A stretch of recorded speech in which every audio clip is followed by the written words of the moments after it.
oras ng makihula, makisaya at manalo ng papremyo dito sa Family Feud. Please welcome our host, ang ating kapuso, Ding Dong Dantes. Welcome. Sabi, hello. Jules. Hello. Hey, guys. Hello. Aja.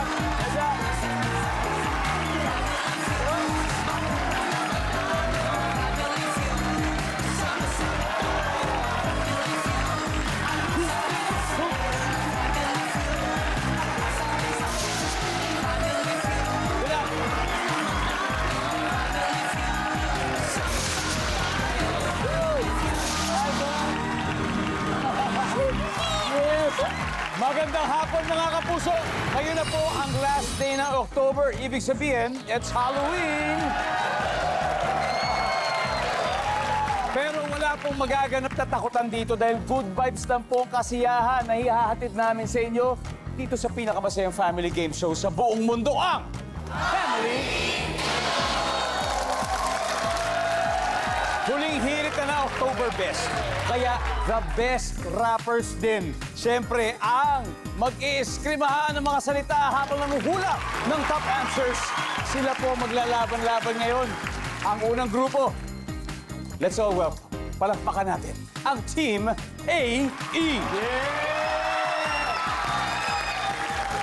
Pinangungunahan po ng legendary rapper at mapalad po tayong kasama po natin sa dito ngayon. Ang King of Tagalog Rap. He's also an actor.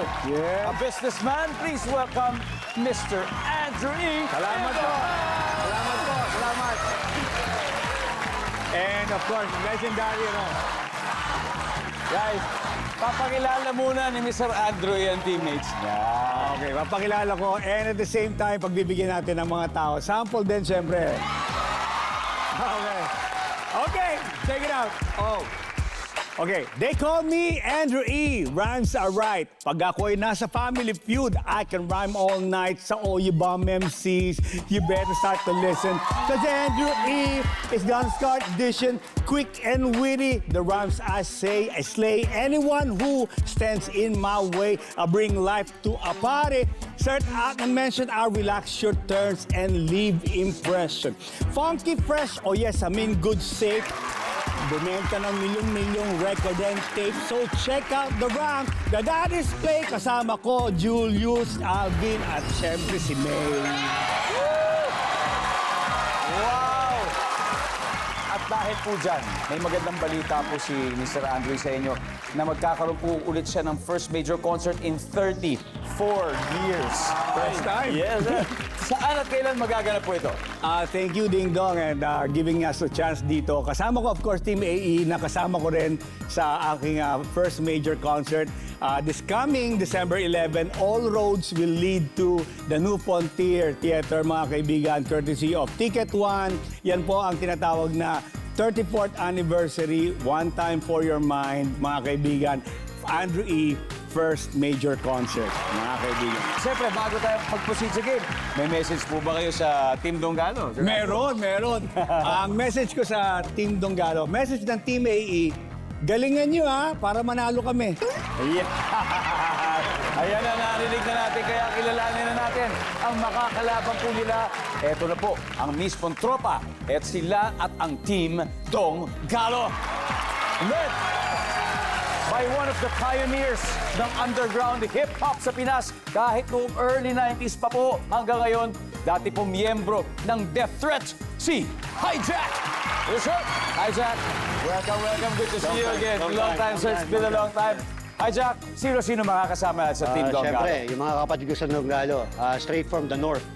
Mga straight from purong Ilocano to. Yes. Si Talahid, si Sampilok, and si Lugo. Recorded sa Mananabas. Yan. Eto. At syempre, Talahib, may message si Andrew sa inyo. Meron ka rin ba message sa kanila? Okay, sige, meron eh.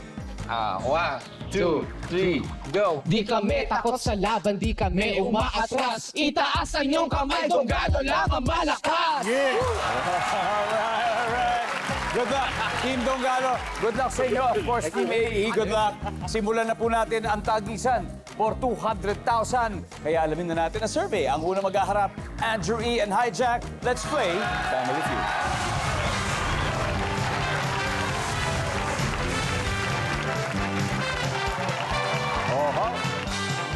Oh, yeah!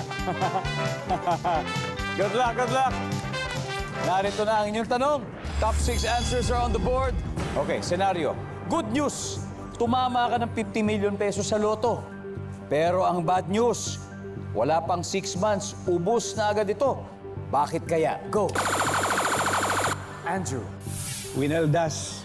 be more specific, paano winaldas? Bumili ng bahay. O, bumili. Bumili ng bahay, ng mamahaling bagay. Survey says, no. Nag-shopping ng bahay. Shopping ng bahay. Good news, tumama ka ng 50 million pesos sa loto, pero bad news, 6 months, in 6 months, ubos agad to. Bakit kaya? Hijack. Party.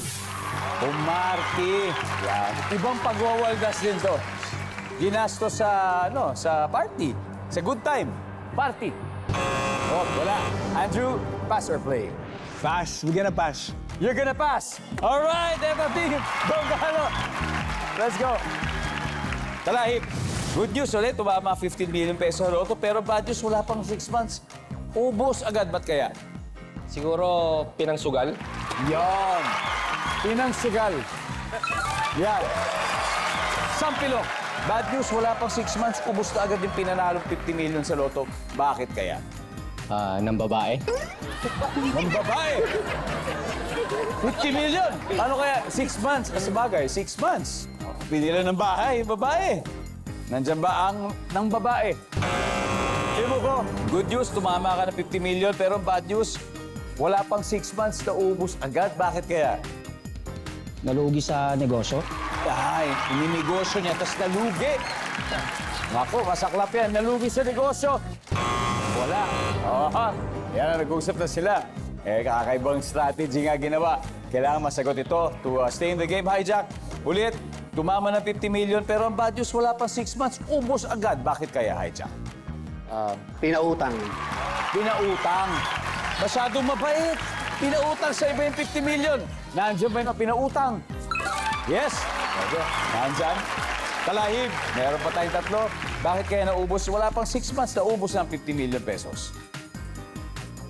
Pinangbalato. Kamag-anak, kaibigan, hindi pwedeng walang balato. Kagaya pag manalo sila dito sa Family Feud, I'm sure maraming babalatuhan. Nandyan ba ang balato? Yep. Oh, trivia muna. Alam niyo, si Sam Pilok din ay isang pharmacist. Yeah, bukod sa pagiging isang mga awit or rapper. Good news, tumama ng 50 million pesos, pero wala pa 6 months. Naubos agad, ba't kaya? Siguro, bakasyon. Hindi kami bakasyon. Naubos. Travel. Travel ng travel. Services? Wala. Alright, eto na. Mayan? Ano kaya to, Mayan?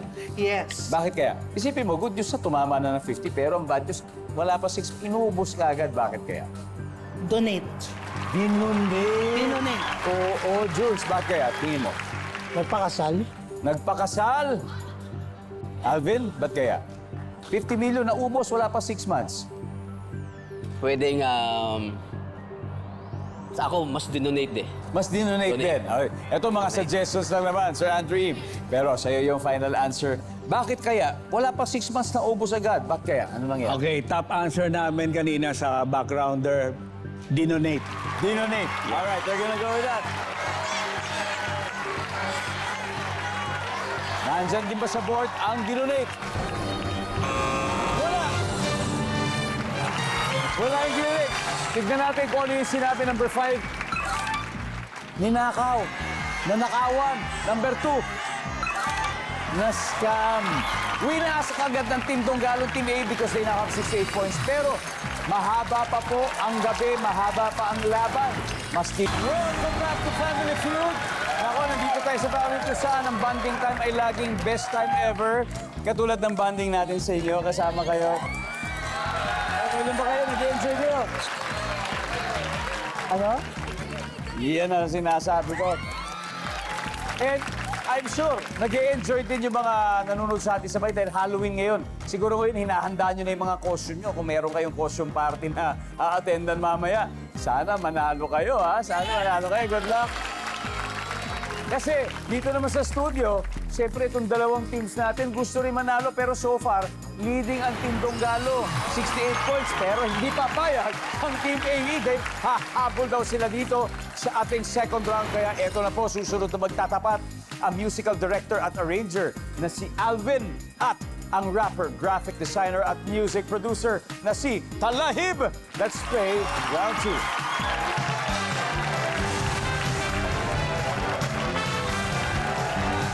Alrighty. Good luck. Top 6 answers on the board. Ang tanong, anong pangyayari ang may tuturing na isang milagro o himala? Go! Alvin, Gumaling? pag may gumaling. May sakit, may gumaling. Pilay, nakakalakad. Walang himala. Walang himala. Services. Alvin, kanina pass. Ngayon ba pass or play? Play. Play na. Okay, play na. Let's go, Alvin. Keep AE. Jules, anong pangyayari ang may tuturing na isang milagro o himala? Nanalo sa loto. Nanalo 50 million. Para na 50 million. Swerte yun. Nanalo sa loto. Nice one, nice one. Very good na yan. Anong pangyayari ang may tuturing na isang milagro o isang himala? Para sa akin, pagka nabuhay ka after an accident, Halos imposible, pero biglang naging maayos. Buhay ka, Ang galing, buhay na buhay. Nabuhay sa aksidente. Wow! Sir Andre, anong pangyayari may tuturing na isang milagro o isang himala? Pumasa sa board exam. Yan. Kasi hindi nag-aral. Tapos pumasa. Uy! Parang himala. Di ba? Parang ganun. Pumasa sa exam. Ayan, Alvin. Pangyayari na may tuturing na milagro o himala, Alvin. Nakapagpatayo ka ng magandang bahay? Nakapagpatayo ng magandang bahay. Oh. Diba? Nandyan ba yan, survey? Wala rin, wala rin. Team Donggalo, pwede na kayo mag-usap. Huddle, 2 strikes at Jules. Okay, anong pangyayari may tuturing na isang milagro o himala, Jules? naligtas sa disgrasya. Naligtas sa disgrasya. Nandiyan ba yan? Wala. Pareho na. Okay. Imo ko, ano kaya pangyayari ang matuturing na isang milagro o himala? Sinagot ako ng nililigawan ko. Sinagot ka ng nililigawan. Sampilo. Siguro, nag-boom yung negosyo ko. Parang, Nag-boom yung negosyo. Oh, puro mga good vibes na lahib. para sa kanya rin siguro, yumaman. Yumaman. Okay, hijack. Ito, isang sagot lang. Pangyayari na may tuturing isang milagro o himala. Yumaman. Yumaman. Pag mali sila, didikit na ang puntos. Ang sabi ng survey sa yumaman ay... Wala! Alright. Tignan natin hindi nakuha. Everybody, number 6. Yun, yung bulag na nakita. Number 5. Number 4.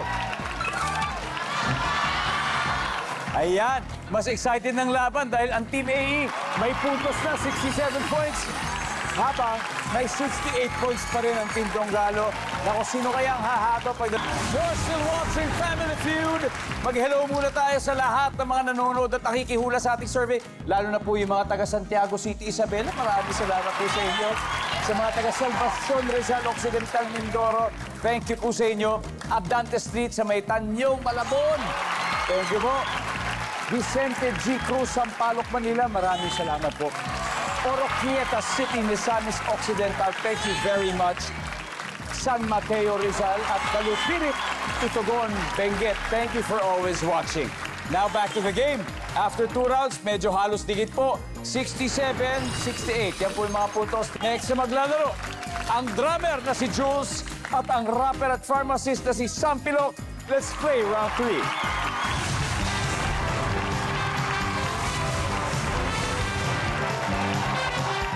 Oh yeah.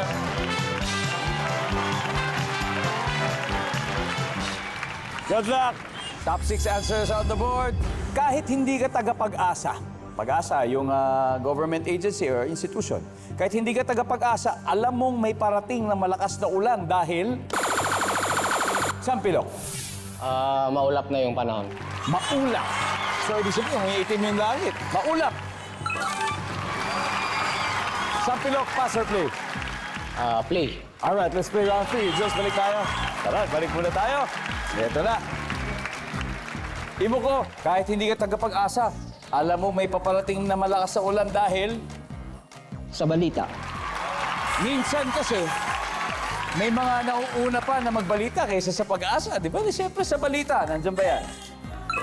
Yup. At pag nangyari, wala kayong pasok. Hi, Jack. Kahit na hindi tagapag-asa, alam mong may paparating na malakas na ulan dahil... Dahil malamig na ang panahon. Malamig ang panahon. Ayun, parang lumalamig. Lumalamig. Nandiyan ba yan? Malamig ang panahon. Yup. Talahib, kahit hindi ka tagapag-asa, alam mong paparating ang malakas na ulan dahil... Umaambon na. Yan na. Kung madilim na yung langit, sabay may ambon. Alam mo na yung kasunod nun. Umaambon. Yep. Oh yeah. Sampilok, 2 more to go. Again, kahit hindi ka tagapag-asa, alam mong parating na yung malakas na ulan. Kasi, Mahangin nga. sa bagay, malakas yung hangin. Parang babagyo talaga. Mahangin. Boom! Wow! So far, wala pang mali. Wala pang mali, Imuko. Isa na lang. Imuko, kahit hindi ka tagapag-asa, alam mo may malakas na parating na ulan. Kasi, Kulog at kidlat. ang sabi nila, may kulog at kidlat. To sweep the round, makukuha kaya nila ito. Ang sabi ng survey dyan ay...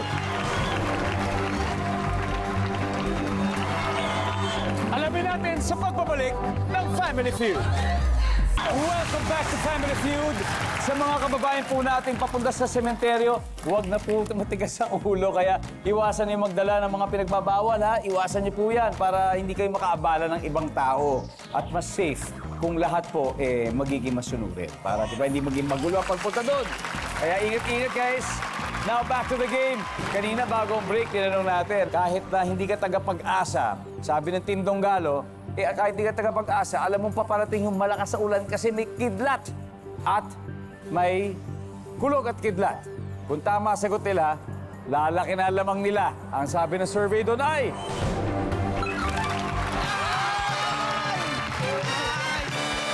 Perfect! Nako, quick recap lang tayo ng scores bago ang last head-to-head battle. Team AE, siyempre meron silang 67 habang leading ang Team Donggalo with 268 points. Team Donggalo.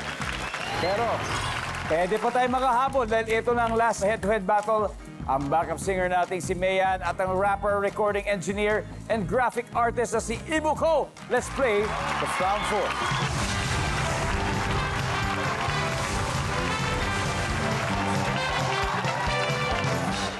Good luck. Good luck, man. Imuko, last round, top 4 answers. Name something na may garter. Mayan. Panty. Underwear. Nandyan ba ang underwear? Garter. Top answer. Pwede. Pass or play? Play. All right, let's play the final round. For the win. Sir Andrew, name something na may garter. Siyempre, ano pa, hindi ka baliktaran. Brief. Yan. Kung may panty, nandiyan ba ang brief? Ako, yun, kasama na po doon sa number 1. Alvin, something na may garter. Shorts. Shorts. Baka kasama na rin siguro yung shorts kasi clothes, nandiyan ba yung shorts? Okay. Hadel, Donggalo. Jules, something na may garter. Palali sa buhok, huwag tayo. Panglagay sa buhok. Survey says, yes! Wow! All right, two more. Mayan, ano pa? Try ko lang. Medyas. Medyas! Nandiyan ba ang medyas? Sana mo. Yes, nandiyan ang medyas! Naku, sa akin na naman ang 285, 268, isa na lang! Mr. Andrew E. for the win. Something na may garter. sombrero. Sombrero! Audience, ito palagay nyo. Sombrero. Nariyan ba ang sombrero for the win? Oh. Okay. Ganito sitwasyon. Kung mali ang makuha nilang sagot, panalo kayo. Dahil 285 points na nandyan. Pero siyempre, leading kayo. Be careful. Kasi kailangan tama makuha ang sagot. Imo ko, something na may garter. Botay. Botay. Oh. Sapilong. Bonnet. Bonnet. Oh, puro bo. Talahib. Stockings. Okay. One last chance. Hijack. For the win, name something na may garter. Ponytail, pantali ng buhok. Pantali. Nandyan ba for the win? Ponytail!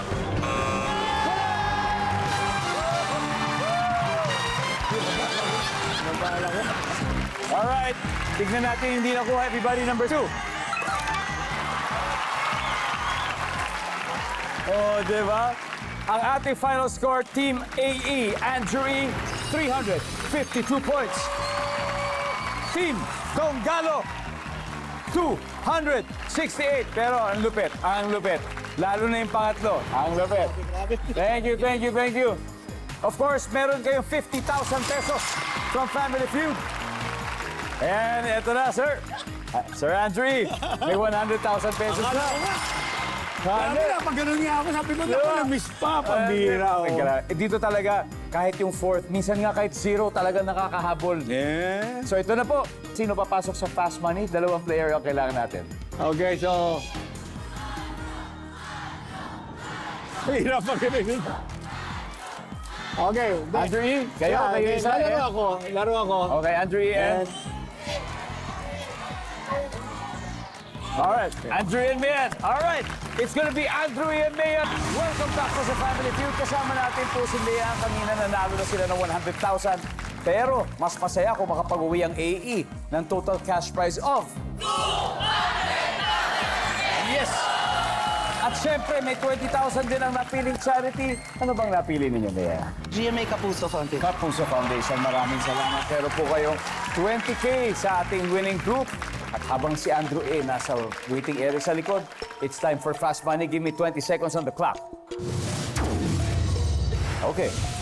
Bukod po sa wallet, saan mo kaya tinatago o iniipit ang pera tapos nakakalimutan mo nandun pala? Go. Pouch. Sa trabahong ito, umaga pa lang, pinapawisan ka na. Gardener. Kapag sinabi mong dapit hapon, anong oras na yon? Mga 5-ish. Masakit kapag binulot ang buhok sa iyong Kili-kili. dapat nakatangian ng call center agent. English. Let's go, Miss Mayan. Bukod sa wallet, saan mo pa tinatago yung kaya iniipit yung pera, tapos wala, nakakalimutan na. Sabi nyo ay sa pouch. Tama yan, nangyayari yan. Ang sabi ng survey natin dyan ay, meron. Sa trabahong ito, umaga pa lang, pawisan ka na. Gardener. Pwede naman. Ang sabi ng survey ay, wala. Anong oras kapag sinabing dapit hapon, sabi mo ay 5 o'clock? Ang sabi ng survey ay, yes. Very good. Masakit kapag binunot ang buhok sa iyong kilikili. Ang sabi ng survey. Yes. Dapat nakatangian ng call center agent magaling mag-English. Ang sabi ng survey. Uy! Huh? 73 points, not bad at all. Not bad at all. Balik na po tayo. Let's welcome back Andrew E. Yeah. Yes! Mr. Andrew E. in the house! Yeah. In the house! Okay, bago tayo pumunta sa tanungan, may good news muna. Si Bea nakakuha ng 73 points. Wow! Pwede naman, di ba? Almost half. So, a little more. Wow. Ibig sabihin, 127 na lang ang kailangan natin. Pag nakuha natin yon, jackpot, makukuha natin, maiuwi ang 200,000 pesos. Okay. At this point, makikita na po ng viewers ang sagot ni Mayan. Give me 25 seconds on the clock, please. Eto na po. Good luck. Okay. Bukod sa wallet, saan mo itinatago o iniipit ang pera tapos nakakalimutan mo na? Go. Libro. Sa trabahong ito, umaga pa lang, pinapawisan ka na. Mag-gardening. Bukod sa garden, Maglinis ng kotse. anong oras na pag sinabing dapit hapon? Alas 6. Masakit kapag binunot ang buhok sa iyong ano? Ulo. dapat nakatangian ng call center agent? Mabilis sumagot. Alright, Sir Andrew. Yes. Sir Andrew, ito na Thank po. you. Bukod sa wallet, saan tinatago, iniipit yung pera, tas nakakalimutan? Di ba sa libro? Yes. Totoo yan. Ang sabi ng survey sa libro ay, boom! Oh, 6. ang top answer ay drawer. Pero meron yung libro. Drawer, top answer. Sa trabaho ito, umaga pa lang, pinapawisan ka na. Ito ay ang tigalinis ng kotse. Ang sabi ng survey dyan ay, meron. Wow. Ang top answer, construction worker. Tapos street sweeper. Okay. Anong oras kaya pag sinabing dapit hapon sa mga 6 o'clock? Ang sabi ng survey ay, yup. Ang top 32. answer ay 5 o'clock. Nakuha nyo. Masakit pag binunutan ang buhok sa iyong ulo. Ang sabi ng survey ay, yes. 22. Ang top answer ay kilikili. Isa na lang. Puro top answer Dapat pala. nakatangian ng call center agent. Sabi nyo, siyempre, mabilis sumagot. Ang sabi ng survey, yes. Kalmado. Pero, sayang, Sir Andrew, hindi lang umabot. Pero, di bale, nanalo pa rin naman Oh kayo my ng goodness. 100,000 pesos. Ayan. Congratulations. Ayan. Tawag na. Ano yung total? Ano yung total? 160 visa, 160 plus. Ayan. Konti na lang, konti na lang. Anyway, guys, congratulations muli sa Team AE. May 100,000 pesos sila. At syempre, congratulations din sa inyo. Muli, maraming salamat, Sir Thank you. Andrew. Grabe, it's a pleasure to have you. Thank And the you. Team AE, syempre, Ashley, pare kayo rin. Ashley. Maraming salamat. Kaya sa mga pauwi na po, mga pauwi po ng probinsya ngayon, mag-iingat po kayo at sana po'y maging peaceful at orderly ang pag-observe natin sa All Saints Day ngayong long weekend. Kaya maraming salamat, Pilipinas. Ako po si Ding Dong Dantes, araw-araw na maghahatid ng saya at papremyo. Kaya makihuhula at manalo dito sa Family Feud.